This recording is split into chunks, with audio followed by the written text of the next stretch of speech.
What is going on, everybody? Welcome to another episode of Ghosts in the Night, a Hauntings and Paranormal Podcast. I am Phil Sams. Thank you so much for taking the time to check out this podcast.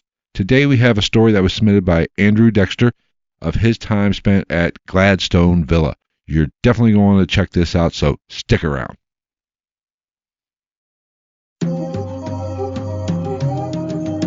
Ghost in the Night with Phil Sams.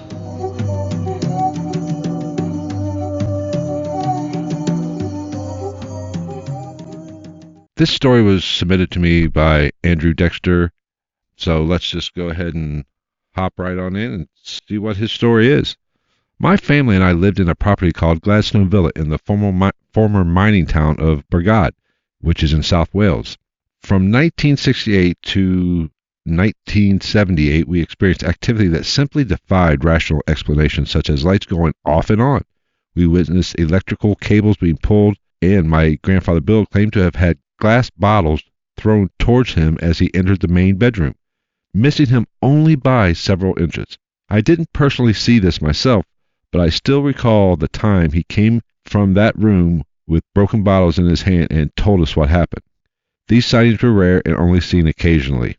So rare that in all of my 9 years I was there, I never once saw it, but I did hear it many times in the bedroom. It's still worth mentioning that my mother, Caroline, saw it on at least 2 occasions. There were regular footsteps heard in the main bedroom every evening, sometimes during the day when we all would be downstairs watching television. One of us would turn the volume down to hear it more clearly, and my grandfather Bill would point to the ceiling and say, "He's by here," and "He's by here now," trying to make out where the footsteps were coming from exactly. There were 5 members of the family that were living in Gladstone Villa.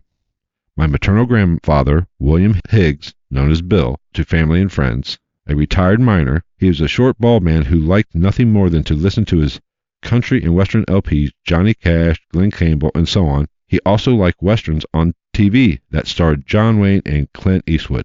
My maternal grandmother was Rita Higgs. She liked collecting garden gnomes and liked watching soap operas on television. My mother, Carolyn Dexter, met my father at the local bakehouse on Baldwin Street. She was a day shift regular, and my father worked the night shift. He would stay behind to make her a cup of tea and chat. They dated for 3 years before they got married on April 1st, 1968. They did not get a place of their own, but they decided to live with my grandparents at Gladstone Villa, which was on Cardiff Road. I was born August 24th, 1969. It was soon after that my mother said strange things started to happen. I was just a baby when she said it all started off rather quietly, like small tapping here and there, but nothing too noticeable. But in time, the activity gradually increased. One time my mother said that the family heard a noise like something or someone jumping down from the attic onto the landing. Naturally, thinking that someone was trying to break in, they went to see what was going on. When they got there, they found nobody there, but the hatch of the attic was open. Whatever it was eventually occupied itself to the main bedroom, which, incidentally, was my grandparents' room. It soon made its presence felt by walking around the bedroom, and the sounds of dragging could be heard as well. One day, my mother went upstairs to the bedroom to get my father up for work so he could get ready for that night shift he worked. When she got there, she was confronted by the sight of an ironing board placed on my father's torso as he slept. What the hell? Was the ghost doing some ironing? That's interesting. I will definitely say that for sure. When he woke up, he was astonished to find the situation he was in. No shit. I'd be kind of freaked out too if an ironing board was on my chest. Let's continue. I'm getting sidetracked. He suspected my grandfather Bill was playing a prank on him. But in time, he knew my grandfather was not responsible for it, and he told his work friends what was going on there, and it got around town that Gladstone Villa was haunted. My parents separated in 1972, and my father left Gladstone Villa, but it wasn't because of what was going on in Gladstone Villa. It was just a breakdown of the marriage. They finally divorced on April 25th, 1975. I was barely 2 years old, so I have no memory of my father leaving Gladstone, but he would come to see me every Saturday, to take me to see my paternal grandparents and to the local cinema. Great times, even though the paranormal activity still continued. As I got older, I too witnessed activity myself. I saw electrical cables being pulled by unseen forces. I saw the lights going off and on when my grandfather Bill would play records on Sunday as the family did the dinner. It would turn the music off. It took exception to the British band Slade and any religious TV shows my grandmother Rita would watch. The local police were also involved. I remember them popping their heads into the attic, hesitating not going in, but they suggested it was my father playing pranks on the family. A family friend, Mrs. France, was more of a friend to my grandmother Rita. She was very skeptical when my grandmother told her that the Gladstone Villa was haunted. I still remembered her going into the main bedroom, looking around and saying it was vibrating from the traffic outside. But she soon changed her mind when she experienced it for herself. It was then she suggested the local press and a medium. The medium was John Matthews, and when he came to Gladstone, he started by asking the family questions. He then began by challenging the spirits to perform by knocking on the ceiling, and sure enough, it responded by knocking back at him. At some point, John went into a trance to make contact with it. He failed to get the name. He later confirmed the obvious, that there was indeed a presence there, and it was an earthbound spirit, and that it had unfinished business. A priest named Graham Jones was called to Gladstone Villa. He blessed the property, and after a few prayers, he duly left, and it was quiet for a few short months after that. No incidents, but it did return with a vengeance, as this time it decided to show itself. My grandfather Bill, my mother Caroline, and I were watching television. My grandmother Rita was reading a book, and all of a sudden my mother just so happened to look her left, and she saw the full figure of a monk standing in the doorway. We did not see this as we were otherwise occupied, but she later described in detail as a monk in typical brown habit, complete with hood over the head, so she did not see the face. It sounded very much like a 16th century Benedictine monk. Fred Davies was a friend of my grandfather Bill. Fred was a slim man who would wear a flap cap and glasses and smoked homemade cigarettes that hung from his lips when he smoked. He would sit in his favorite chair by the open fire and talk to the family and watch television with us. One day Fred was with us in his usual place by the open fire. I was quietly playing with my toys by the sideboard. It was quiet when all of a sudden there was one very loud bang. It was so loud that Fred ducked his head and I ran to my mother for comfort. When it was quiet, we all went upstairs. My grandfather Bill would always be first and I would be last. When we go to that bedroom, we found nothing that could account for that noise. Fred later told us that he ducked his head as he thought it was going to come through the ceiling. Fred told us of another experience he had at Gladstone Villa. My grandfather Bill liked to look at the landing window that overlooked Cardiff Road and into Bargoed town center. This time Fred joined him. He said he felt something brush past him. When he looked, there was nothing there. The most frightening experience I had was when I was alone in that particular bedroom. I made sure the lights were on, and it was very quiet. I was lying in the bed facing the window that overlooked Cardiff Road, when I suddenly felt something heavy pounce on the bottom of the bed. I heard the bed springs go just once, and I felt the bed bounce. I didn't look straight away, but when I did, there was nothing there. I went downstairs to tell my family, and we all went back up.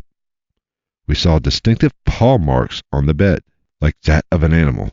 I later found out that my grandfather Bill had a black Labrador dog called Tovey, who died before I was born.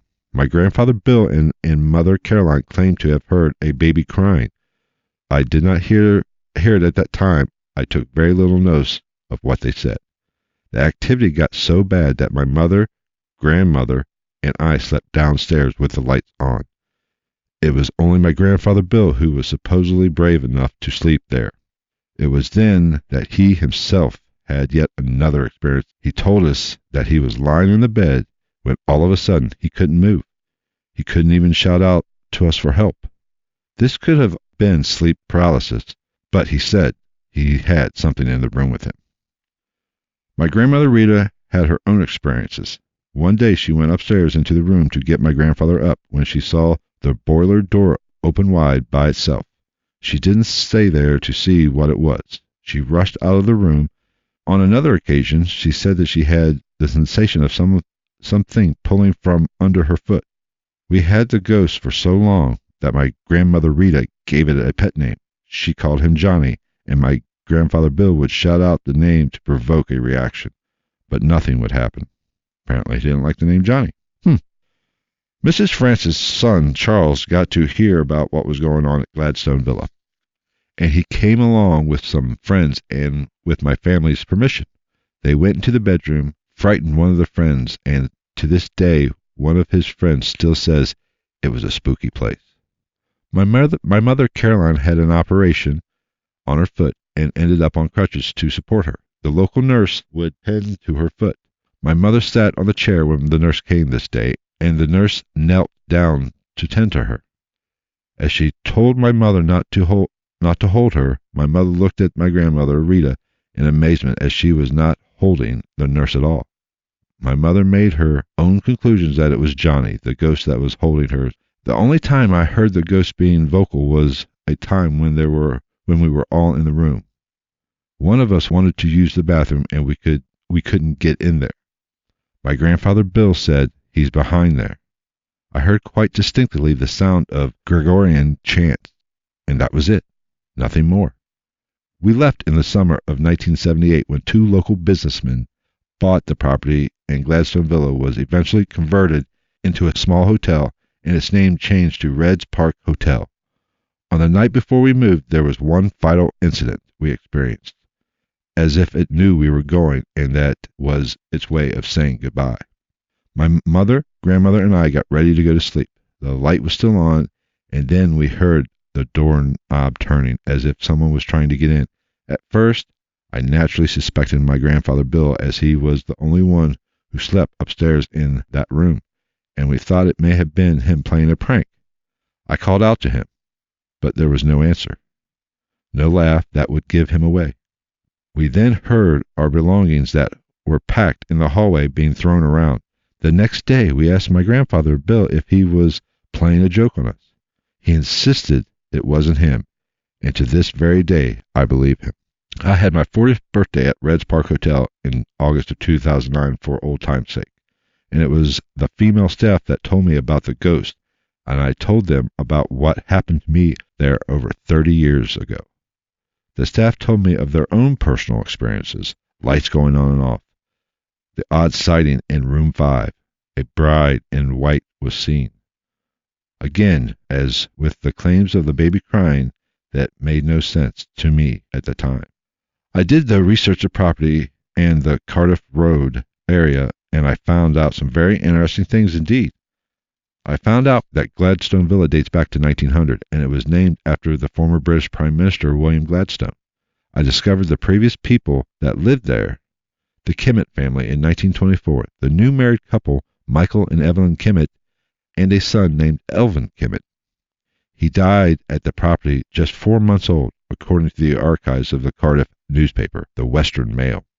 This explained the baby my mother and grandfather heard in their bedroom. Mrs. Kimmitt died in 1970, soon after I was born. Maybe this is why the activity all started. I also found out that there was a monastery in Baldwin Street where my parents met and worked, and there is a property directly opposite the former Gladstone Villa property in Cardiff dating back to the 16th century. It is now a public house called the Rafa Club. A priest's hide is said to be there, but it is sealed up. This explains the monk my mother saw. Okay, now he finishes off, that's pretty much his story. Now he finishes off, kind of with a little statement that I'll read to you now. What I have said here is true.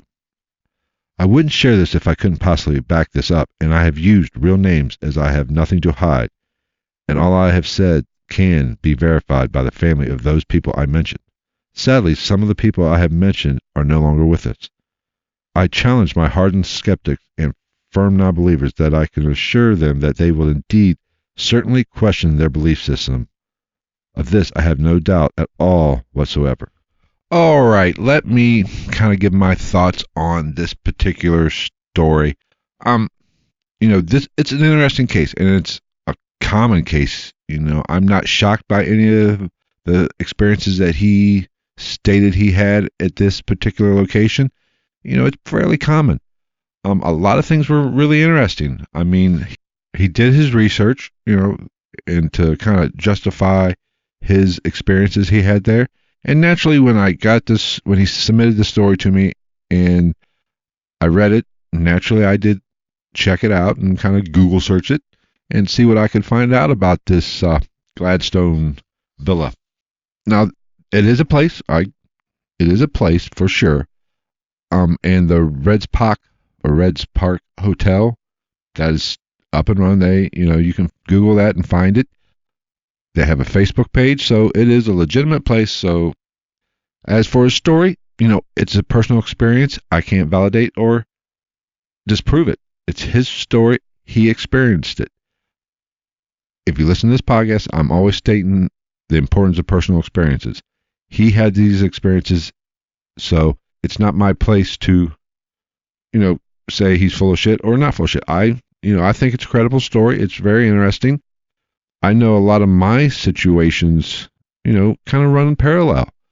My experiences, I've had similar things. Just like the one story that sticks out to me is when he was in the bedroom and he felt something like jump on the bed, and they came back in and they could see paw prints. Now, I've had dogs all my life. I've seen dogs jump on beds. I've had dogs jump on beds. That kind of throws me a little bit. I don't know about the paw print. I've never seen a dog leave a paw print from jumping on the bed, but it's interesting. I've had that kind of experience where something has sat on the bed or the bed has compressed in some way. And also I've had experience. I'm really fascinated with the ghost animal topic, really, because I've had an experience of that as well. 2 years ago, I had to have a dog put down. I had 2 dogs at the time. One was getting up there in years and had some health issues. Had to have it put down. At the time, my mother lived with me. And once I had the dog put down, a week or so later, I'd go off to work and come home, say, "How you doing, Mom?" And she told me she heard the dog walking in the kitchen. The dog would make, it was a basset hound, so its nails are, thick nails because it had big paws. And he would make a distinct noise as he would walk on the kitchen floor.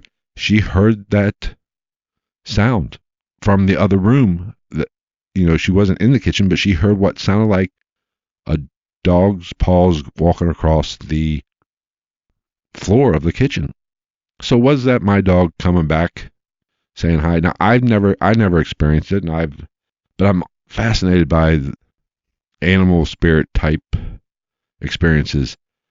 Especially when it's a pet, it's a tricky subject because we all love our pets so much that that confirmation bias, or just the fact that we're upset and sad that we want our dogs, or our animals, I should say, to still be there, might force our brain to kind of see things or hear things that aren't really there. I don't know. That's something for a scientist or somebody way smarter than my ass to figure out. But it's fascinating. It's interesting. That concept of that experience that people have is really fascinating to me. And, I'd love to I might even do a podcast just on that alone here at some point in the near future. But like I said earlier, I did do some research. I Googled some stuff, to kind of see if, just to check out this place and what kind of footprint it had on the internet. Every story that I found about any kind of hauntings at this particular location, but every story about that location in regards to paranormal activity, really, it seems like it comes from Andrew himself. It's been on myhauntedlife2.com. There's been on other podcasts, I believe, that from my Google search. And then also there's a story submitted to Ghost and Ghouls. It was a reader submission. I didn't see his name on it, but the story was pretty much lines up exactly. The story basically was the story he gave me. So it was a story he submitted. He even has a YouTube channel that he basically tells the story that I just told you. It's out there. I didn't do a complete and total deep dive and go all Magnum PI on investigating the location, through the internet. Every story, like I said, came from his point of view or from him directly. And I didn't find anything to corroborate his side or other people with his similar stories or similar experiences that he had. But, it's interesting. If you want to check it out, go and dive a little deeper. I don't have the time for it. So go check that out and kind of do some investigation and see what you come up with. I mean, like I said, it's a fascinating story, and a lot of things do line up with experiences people have. It's fascinating. The timeline, once the wife of Kemet died, is about the time he was born, a few years, give or take. And that is when the activity starts to ramp up a little bit. That family lost a child there, and people heard what seemed to be a baby crying, and plus the apparition of what appeared to be a Benedictine monk. And there was some kind of monastery, across the street or in the general vicinity. It all kind of lines up to where there could be a big soup full of paranormal activity that could validate that particular location's activity. I don't know. If any of you have had an experience or been to this hotel, let me know. Send me a direct message at Twitter at @night_ghost. Love to hear from you if you've had an experience or you think you've been there and you haven't had an experience. That would be great as well. I'd love to hear that side of the story too. What do you think? Give me your opinion. You can leave a comment at ghostinthenightpodcast.com, or you can send me an email at ghostinthenightpodcast@gmail.com. That is the best way to get a hold of me, the email, Twitter, or the website. So let me know what you think. Thank you so much for taking the time to listen to this podcast. I hope you got some enjoyment. Leave a comment. If you like the podcast, we do go to the website where you can find the show notes. And I forgot, I'll put some of the articles that I did find in my research of this place. I'll put links in the show notes of this episode, so head on over there to ghostinthenightpodcast.com. But leave me a comment. Let me know what you think if you've had an experience. But thank you so much for checking this out, and until next week, take care, everybody.